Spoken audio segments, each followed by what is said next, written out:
ay vuramaz.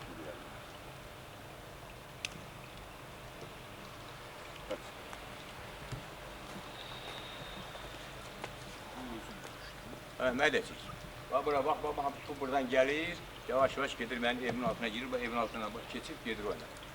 Hamısı da zavodun suyuydu, zavoddan gelir. Bak buradan, bu zavoddan gelir, girir benim hayatime gelir buradan gelir. Eğer aşağı, aşağı.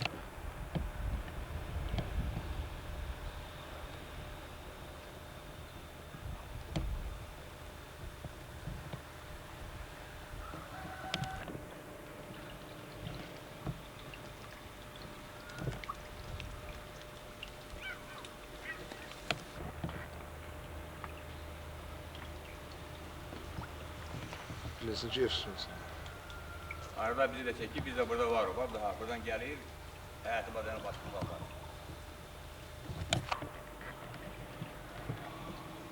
Hasta adam ama yerde de düşe bilmedim. Su basıp, zavodun suyu gelip hayatımı badana basıp aparıp. Bakan da yok. Zavod nümayendelerine demişim, zavodun direktörü deyir, mən ne diyor. Git kime deyirsen deyir. Mən heç eləyənmərəm. Zavod tikmişəm burada, mən su axı sənin hayatı məndə var. Köç get deyir burada.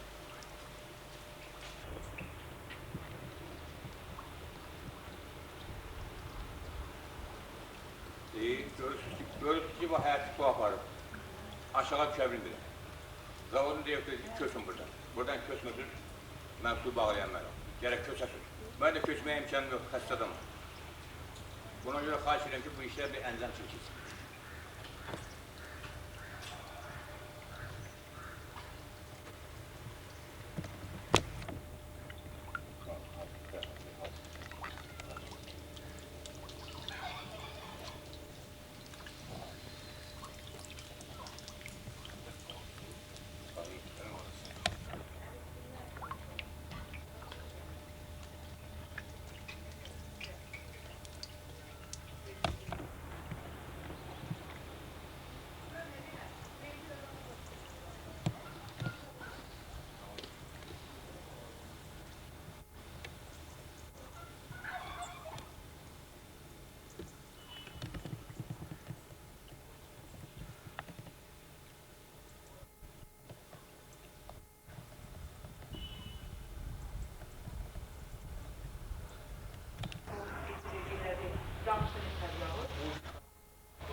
Oradan bəri düz həyət, düz kəmsin